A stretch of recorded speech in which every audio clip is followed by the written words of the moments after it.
ஓம் சாந்தி. 17/6/2024.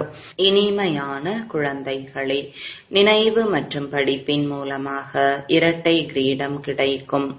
எனவே உங்களுடைய லட்சியத்தை முன்னால் வைத்து தெய்வீக குணங்களை தாரணை செய்யுங்கள். கேள்வி: உலக படைப்பு கர்த்தாவான தந்தை குழந்தைகளாகிய உங்களுக்கு என்ன சேவை செய்கிறார்? பதில்: குழந்தைகளுக்கு எல்லையில்லாத ஆஸ்தியை அளித்து சுகமுடையவர்களாக ஆக்குவது. இதுவே சேவையாகும். தந்தையை போல பலனை எதிர்பாராத சேவையை வேறு யாரும் செய்ய முடியாது. எல்லை இல்லாத தந்தை வாடகைக்கு சிம்மாசனத்தை எடுத்து உங்களை உலகத்தின் சிம்மாசனத்தில் அமர்பவர்களாக ஆக்கிவிடுகிறார். தான் மயில் சிம்மாசனத்தில் அமர்வது இல்லை, ஆனால் குழந்தைகளை மயில் சிம்மாசனத்தில் அமர்த்தி விடுகிறார். தந்தைக்கோ ஜடமான ஆலயங்களை அமைக்கிறார்கள். அதில் அவருக்கு என்ன சுவை வரும்? குழந்தைகளுக்கு தான் ஆனந்தம். ஏனென்றால் சொர்க்கத்தின் ராஜ்ய பாக்கியத்தை பெறுகிறார்கள். ஓம் சாந்தி. இனிமையிலும் இனிமையான ஆன்மீக குழந்தைகளுக்கு தந்தை தன்னை ஆத்மா என்று உணர்ந்து தந்தையை நினைவு செய்யுங்கள் என்று கூறுகிறார். ஓம் சாந்தி என்பதன் பொருளை குழந்தைகளுக்கு புரிய வைத்துள்ளார். தந்தையும் ஓம் சாந்தி என்று கூறுகிறார். பின் குழந்தைகளும் ஓம் சாந்தி என்று கூறுகிறார்கள். ஏனெனில் ஆத்மாவின் சுய தர்மமே அமைதி. நாம் சாந்தி தாமத்திலிருந்து இங்கு வருகிறோம் என்பதை நீங்கள் இப்பொழுது அறிந்து விட்டீர்கள். முதலில் சுகதாமத்தில், பிறகு 84 ஜென்மங்கள் எடுத்து துக்கதாமத்தில் வருகிறீர்கள். இது நினைவில் உள்ளது அல்லவா குழந்தைகள்? 84 பிறவிகள் எடுத்து ஜீவ ஆத்மா ஆகிறார்கள். தந்தை ஜீவ ஆத்மா ஆவது இல்லை. நான் தற்காலிகமாக இவரை ஆதாரமாக எடுக்கிறேன் என்று கூறுகிறார். இல்லாவிட்டால் எப்படி படிப்பிப்பது? மன்மனாபவ, தங்கள் ராஜ்யத்தை நினைவு செய்யுங்கள் என்று குழந்தைகளுக்கு அடிக்கடி எப்படி கூற முடியும்? ஒரு வினாடியில் உலகத்தின் அரசாட்சி என்று இதற்கு கூறப்படுகிறது. எல்லை இல்லாத தந்தை ஆவார் அல்லவா? எனவே அவசியம் எல்லை இல்லாத மகிழ்ச்சி, எல்லை இல்லாத ஆஸ்தியை தான் அளிப்பார். தந்தை மிகவும் சகஜமான வழியை கூறுகிறார். இப்பொழுது இந்த துக்கதாமத்தை புத்தியிலிருந்து நீக்கிவிடுங்கள் என்று கூறுகிறார். தந்தை ஸ்தாபனை செய்து கொண்டிருக்கும் புது உலகமான சொர்க்கத்திற்கு எஜமானராவதற்கு என்னை நினைவு செய்தீர்கள் என்றால் உங்கள் பாவங்கள் அழிந்துவிடும். நீங்கள் மீண்டும் சதோ பிரதானமாக ஆகிவிடுவீர்கள். இது சகஜ நினைவு என்று கூறப்படுகிறது.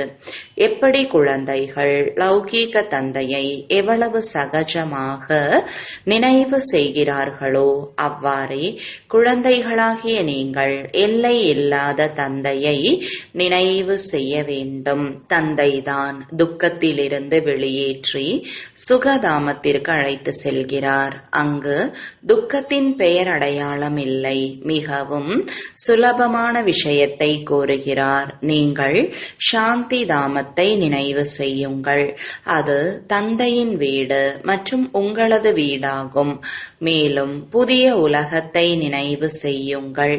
அது உங்களது அரசாட்சியாகும். தந்தை குழந்தைகளாகிய உங்களுக்கு எவ்வளவு சுயநலமற்ற சேவை செய்கிறார்? குழந்தைகளாகிய உங்களை சுகமுடையவர்களாக ஆக்கிவிட்டு அதன் பிறகு வானப்பிரஸ்தம் பரம்தாமத்தில் அமர்ந்து விடுகிறார். நீங்களும் பரம்தாமத்தில் வசிப்பவர்கள் ஆவீர்கள். அது நிர்வாண தாமம், வானப்பிரஸ்தம் என்றும் கூறப்படுகிறது. தந்தை வருவதே குழந்தைகளுக்கு சேவை செய்ய, அதாவது ஆஸ்தி அளிப்பதற்காகத்தான். இவர் தானும் தந்தையிடமிருந்து ஆஸ்தி எடுக்கிறார். சிவபாபாவோ உயர்ந்ததிலும் உயர்ந்த பகவான் ஆவார். சிவனின் ஆலயம் கூட உள்ளது. அவருக்கென்று ஒரு தந்தையோ ஆசிரியரோ கிடையாது. முழு சிருஷ்டியின் முதல் இடை கடை பற்றிய ஞானம் அவரிடம் உள்ளது. எங்கிருந்து வந்தது? ஏதாவது வேத சாஸ்திரமாகியவை படித்தாரா என்ன? இல்லை. தந்தையோ ஞானக்கடல், சுகம், அமைதியின் கடல் ஆவார். தந்தையின் புகழ் மற்றும் தெய்வீக குணங்கள் கொண்ட மனிதர்களின் புகழ், இவற்றிற்குள் வித்தியாசம் உள்ளது. நீங்கள் தெய்வீக குணங்களை தாரணை செய்து தேவதை ஆகிறீர்கள். முதலில் அசுர குணங்கள் இருந்தன. அசுரனிலிருந்து தேவதை ஆக்குவது இதுவோ தந்தையின் காரியமாகும். லட்சியம் கூட உங்கள் முன்னால் உள்ளது. அவசியம் இது போன்ற சிரேஷ்ட கர்மங்கள் செய்திருக்க வேண்டும். கர்மம், அகர்மம், விகர்மத்தின் விளைவு அல்லது ஒவ்வொரு விஷயத்தையும் புரிய வைப்பதில் ஒரு வினாடி பிடிக்கிறது. இனிமையிலும் இனிமையான குழந்தைகள் பாகத்தை ஏற்று நடித்தே ஆக வேண்டும் என்று தந்தை கூறுகிறார். இந்த பாகம் உங்களுக்கு முடிவில்லாத அழிவற்றதாக கிடைத்துள்ளது. நீங்கள் எத்தனை முறை சுகம் துக்கத்தின் விளையாட்டில் வந்துள்ளீர்கள்? எத்தனை முறை நீங்கள் உலகத்தின் எஜமானர் ஆகியுள்ளீர்கள்? தந்தை எவ்வளவு உயர்ந்தவராக உங்களை ஆக்குகிறார். பரமாத்மா அவர் சிறியதாக உள்ளார். அந்த தந்தை ஞானக்கடலாவார். எனவே ஆத்மாக்களையும் தனக்கு சமமாக ஆக்குகிறார். நீங்கள் அன்பு கடல், சுக கடலாக ஆகின்றீர்கள். தேவதைகளிடத்தில் தங்களுக்குள் எவ்வளவு அன்பு இருக்கிறது? ஒரு பொழுதும் சண்டை ஏற்படாது. எனவே தந்தை வந்து உங்களை தனக்கு சமமாக ஆக்குகிறார். வேறு யாரும் அதுபோல ஆக்க முடியாது. நாடகம் ஸ்தூல வதனத்தில் நடக்கிறது. முதலில் ஆதி சனாதன தேவி தேவதா தர்மம், பிறகு இஸ்லாமியர், பௌத்த தர்மத்தினர் ஆகியோர் வரிசைப்படியாக இந்த மேடையில் அல்லது நாடக சாலையில் வருகிறார்கள். நீங்கள் 84 பிறவிகள் எடுக்கிறீர்கள். ஆத்மாக்களும் பரமாத்மாவும் வெகு காலம் பிரிந்திருந்தனர் என்ற பாடலும் உள்ளது. இனிமையிலும் இனிமையான குழந்தைகளே, முதலில் உலகில் பாகமேற்று நடிக்க நீங்கள் வந்துள்ளீர்கள் என்று தந்தை கூறுகிறார். நானோ சிறிது காலத்திற்கு மட்டுமே இவருக்குள் பிரவேசம் செய்கிறேன். இதுவோ பழைய செருப்பு ஆகும். ஆண்கள் ஒரு மனைவி இறந்துவிட்டால் பழைய செருப்பு போய்விட்டது என்பார்கள். இப்பொழுது பிறகு புதியது எடுக்கிறோம் என்பார்கள். இதுவும் பழைய ஷரீரம் ஆகும் அல்லவா? 84 பிறவிகளின் சக்கரத்தை சுற்றி வந்துள்ளார். நீங்களும் அதே போல. எனவே நான் வந்து இந்த ரதத்தை ஆதாரமாக எடுக்கிறேன். தூய்மையான உலகத்தில் ஒரு பொழுதும் நான் வருவதே இல்லை. நீங்கள் தூய்மையற்றவர்களாக உள்ளீர்கள். வந்து எங்களை தூய்மையாக ஆக்குங்கள் என்று என்னை அழைக்கிறீர்கள். கடைசியில் உங்களது நினைவு பலனடிக்க கூடியதாக ஆகும் அல்லவா? பழைய உலகம் முடிவதற்கான நேரம் வரும்பொழுது நான் வருகிறேன். பிரம்மா மூலமாக ஸ்தாபனை. பிரம்மா மூலமாக என்றால் பிராமணர்கள் மூலமாக. முதலில் உச்சியில் பிராமணர்கள், பிறகு தேவதை, க்ஷத்ரியர் ஆக குட்டிக்கரணம் போடுகிறீர்கள். இப்பொழுது தேக உணர்வை விடுத்து ஆத்ம அபிமானியாக ஆக வேண்டும். நீங்கள் 84 பிறவிகள் எடுக்கிறீர்கள். நானோ ஒரே ஒரு முறை இந்த ஷரீரத்தை கடனாக மட்டும் எடுக்கிறேன். வாடகைக்கு எடுக்கிறேன். நான் இந்த வீட்டின் எஜமானன் அல்ல. இதை பிறகு நான் விட்டுவிடுவேன். வாடகையோ அளிக்க வேண்டியிருக்கும் அல்லவா? தந்தை கூறுகிறார், நான் வீட்டின் வாடகை கொடுக்கிறேன். எல்லை இல்லாத தந்தை சிறிதாவது வாடகை கொடுத்திருக்க கூடும் அல்லவா? உங்களுக்கு புரிய வைப்பதற்காக இந்த பீடத்தை ஆதாரமாக எடுக்கிறார். நீங்கள் கூட உலகின் சிம்மாசனத்தில் அமர்பவர் ஆகிவிடுகிறீர்கள் என்று புரிய வைக்கிறார். நான் ஆவது இல்லை என்று தந்தை அவரே கூறுகிறார். சிம்மாசனத்திற்கு உரியவராக, அதாவது மயில் பீடத்தில் அமர்த்துகிறார். சிவபாபாவின் நினைவில்தான் சோமநாதரின் ஆலயத்தை அமைத்திருக்கிறார்கள். இதில் எனக்கு என்ன சுவை இருக்கும் என்று தந்தை கூறுகிறார். ஜடமூர்த்தியை வைத்து விடுகிறார்கள். ஆனந்தமோ குழந்தைகளாகிய உங்களுக்கு சொர்க்கத்தில் இருக்கிறது. நானோ சொர்க்கத்தில் வருவதே இல்லை. பிறகு பக்தி மார்க்கம் ஆரம்பமாகும் பொழுது இந்த ஆலயம் ஆகியவை கட்டுவதில் எவ்வளவு செலவு செய்தீர்கள்? பிறகும் திருடர்கள் கொள்ளையடித்து விட்டு சென்றார்கள். ராவணனுடைய ராஜ்யத்தில் உங்களது பணம், செல்வம் ஆகிய அனைத்தும் அழிந்து போய்விடுகிறது. இப்பொழுது அந்த மயில் சிம்மாசனம் எங்கே உள்ளது? எனக்கு அமைக்கப்பட்ட ஆலயத்தை கஜினி முகமது வந்து கொள்ளையடித்து எடுத்து சென்றார் என்று தந்தை கூறுகிறார். பாரதம் போன்ற செழிப்பு நிறைந்த தேசம் வேறு எதுவும் கிடையாது. இது போன்ற தீர்த்த ஸ்தலம் வேறு எதுவும் ஆக முடியாது. ஆனால் இன்றோ இந்து தர்மத்தில் அநேக தீர்த்த ஸ்தலங்கள் ஆகிவிட்டன. உண்மையில் தீர்த்த ஸ்தலம் அனைவருக்கும் சத்கதி அளிக்கும் அந்த தந்தைக்கு தான் இருக்க வேண்டும். இதுவும் நாடகம் அமைக்கப்பட்டுள்ளது. புரிந்து கொள்வது மிகவும் எளிது. ஆனால் வரிசைப்படியாக தான் புரிந்து கொள்கிறார்கள். ஏனென்றால் அரசாட்சி ஸ்தாபனையாகி கொண்டிருக்கிறது. சொர்க்கத்தின் எஜமானர் இந்த லக்ஷ்மி நாராயணர் ஆவார்கள். இவர்கள் உத்தம புருஷர்கள் ஆவார்கள். பிறகு அவர்கள் தேவதை என்று அழைக்கப்படுகிறார்கள். தெய்வீக குணங்களை கொண்ட தேவதை. இவர்கள் உயர்ந்த தேவதா தர்மத்தை சார்ந்தவர்கள். இல்லற மார்க்கத்தினராக இருந்தார்கள். அந்த சமயம் உங்களுடையது இல்லற மார்க்கம். தந்தை உங்களை இரட்டை கிரீடம் உடையவராக ஆக்குகிறார். ராவணன் பிறகு 2 கிரீடங்களையும் இறக்கிவிட்டான். இப்பொழுதோ எந்த கிரீடமும் இல்லை. தூய்மையின் கிரீடமும் இல்லை. செல்வத்தின் கிரீடமும் இல்லை. இரண்டையும் ராவணன் இறக்கி விட்டு விட்டான். பிறகு தந்தை வந்து உங்களுக்கு 2 கிரீடத்தை அளிக்கிறார். இந்த நினைவு மற்றும் படிப்பின் மூலமாக தான். எனவே ஓ இறை தந்தையே, எங்களுக்கு வழிகாட்டி ஆகுங்கள், விடுவிக்கவும் செய்யுங்கள். அதனால்தான் உங்கள் பெயர் கூட வழிகாட்டி என்று வைக்கப்பட்டுள்ளது. பாண்டவர்கள், கௌரவர்கள், யாதவர்கள் என்ன செய்துவிட்டு சென்றார்கள்?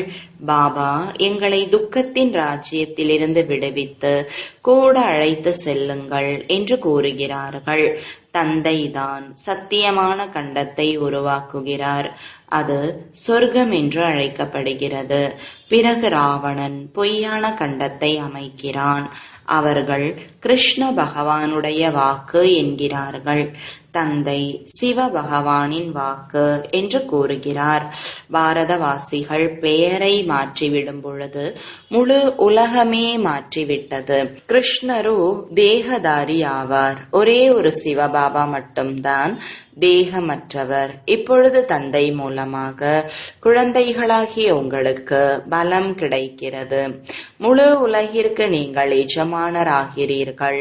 முழு ஆகாயம், முழு பூமி உங்களுக்கு கிடைத்து விடுகிறது. 3/4 கல்பத்திற்கு யாருக்குமே உங்களிடமிருந்து பிரித்து விடக்கூடிய சக்தி இருக்காது. அவர்களுடையதோ விருத்தியடைந்து கோடிக்கணக்கை எட்டும் பொழுது வேண்டுமானால் படை எடுத்து வந்து உங்கள் மீது வெற்றி பெறுவார்கள். தந்தை குழந்தைகளுக்கு எவ்வளவு சுகத்தை அளிக்கிறார். அவருக்கான பாடலே துக்கத்தை நீக்கி சுகம் அளிப்பவர் என்பதுதான். இந்த சமயம் தந்தை உங்களுக்கு கர்மம், அகர்மம், விகர்மத்தின் நிலையை பற்றி புரிய வைக்கிறார். ராவண ராஜ்யத்தில் கர்மம் பாவ கர்மமாக ஆகிவிடுகிறது. சத்தியுகத்தில் கர்மம் உயர்ந்த கர்மமாக ஆகிவிடுகிறது. இப்பொழுது உங்களுக்கு ஒரே ஒரு சத்குரு கிடைத்துள்ளார். அவரை கணவர்களுக்கெல்லாம் கணவன் என்று கூறுகிறார்கள். ஏனென்றால் கணவர்கள் கூட அவரை நினைவு செய்கிறார்கள்.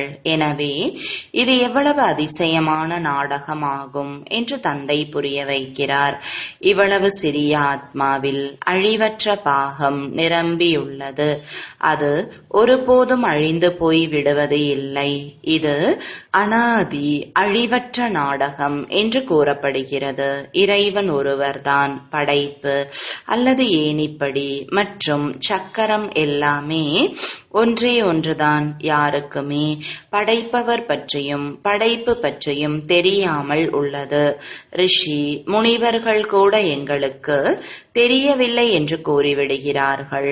இப்பொழுது நீங்கள் சங்கம யுகத்தில் அமர்ந்துள்ளீர்கள். உங்களுடையது மாயையுடனான யுத்தம். அது விடுவதே இல்லை. பாபா மாயையின் அடி விழுந்து விட்டது என்று குழந்தைகள் கூறுகிறார்கள். குழந்தைகளே, சேர்த்து வைத்த சம்பாத்தியத்தை இல்லாமல் செய்து விட்டீர்களே என்று பாபா கூறுகிறார். உங்களுக்கு பகவான் கற்பிக்கிறார். எனவே நல்ல முறையில் படிக்க வேண்டும். இது போன்ற படிப்போ மீண்டும் 5000 வருடங்களுக்கு பின்னால் தான் கிடைக்கும். நல்லது. இனிமையிலும் இனிமையான காணாமல் போய் கண்டெடுக்கப்பட்ட செல்லமான குழந்தைகளுக்கு தாயும் தந்தையுமாகிய பாப்தாதாவின் அன்பு நினைவுகள் மற்றும் காலை வணக்கங்கள். ஆன்மீக குழந்தைகளுக்கு ஆன்மீக தந்தையின் வணக்கங்கள். ஆன்மீக தந்தைக்கு ஆன்மீக குழந்தைகளின் அன்பு நினைவுகளும் வணக்கங்களும். தாரணைக்காக முதலாவது, இந்த துக்கதாமத்திலிருந்து புத்தியின் நினைவை நீக்கி புதிய உலகத்தை உருவாக்கும் தந்தையை நினைவு செய்ய வேண்டும். சதோ பிரதானமாக வேண்டும். இரண்டாவது, தந்தைக்கு சமமாக அன்பு கடல், அமைதி மற்றும் சுகத்தின் கடல் ஆக வேண்டும். கர்மம், அகர்மம் மற்றும் விகர்மத்தின் நிலையை அறிந்து எப்பொழுதும் உயர்ந்த காரியங்களை செய்ய வேண்டும். வரதானம், எப்போதும் ஊக்கம் உற்சாகத்தில் இருந்து மனதில் மகிழ்வாக பாடலை பாடிக்கொண்டிருக்கும் அழியாத அதிர்ஷ்டசாலி ஆகுக. விளக்கம், அதிர்ஷ்டசாலி குழந்தைகளான நீங்கள் அழியாத விதிமுறையால் அழியாத பிராப்திகளை பெறுகிறீர்கள். உங்களுடைய மனதில் ஆஹா ஆஹா என்ற கீதம் ஒலித்துக் கொண்டே இருக்கிறது. ஆஹா பாபா, ஆஹா அதிர்ஷ்டம், ஆஹா இனிய குடும்பமே, ஆஹா மங்களகரமான சங்கம யுகமே என்று ஒவ்வொரு செயலிலும் ஆஹா ஆஹா. எனவே நீங்கள் அழிவற்ற அதிர்ஷ்டசாலிகள். உங்களுடைய மனதில் ஒருபோதும் ஏன், நான் என்றெல்லாம் வர முடியாது. ஏன் என்பதற்கு பதிலாக ஆஹா ஆஹா மற்றும் நான் என்பதற்கு பதிலாக பாபா பாபா என்ற வார்த்தையே வரும். ஸ்லோகன், நினைக்கும் எண்ணம் அனைத்திலும் அழியாத அரச முத்திரையை குத்திவிடுங்கள். அது நிலையாகிவிடும். மாதேஸ்வரி அவர்களின் இனிய மகா வாக்கியம். வாழ்க்கையின் ஆசையை பூர்த்தி ஆக்குவதற்கான அழகான சமயம். வாழ்வில் எப்பொழுதும் அமைதி, சுகம் கிடைக்க வேண்டும் என்ற ஆசை ஆத்மாக்களாகிய நம் அனைவருக்கும் நீண்ட காலமாக இருந்தது. நீண்ட காலத்தின் ஆசை எப்பொழுதாவது பூர்த்தியாகும். இப்பொழுது இது நம்முடைய இறுதி பிறவி. இந்த இறுதி பிறவியிலும் கூட இறுதியாகும். நானோ இப்பொழுது சிறியவர் என்று ஒரு பொழுதும் எவரும் காலம் நினைக்க வேண்டாம்.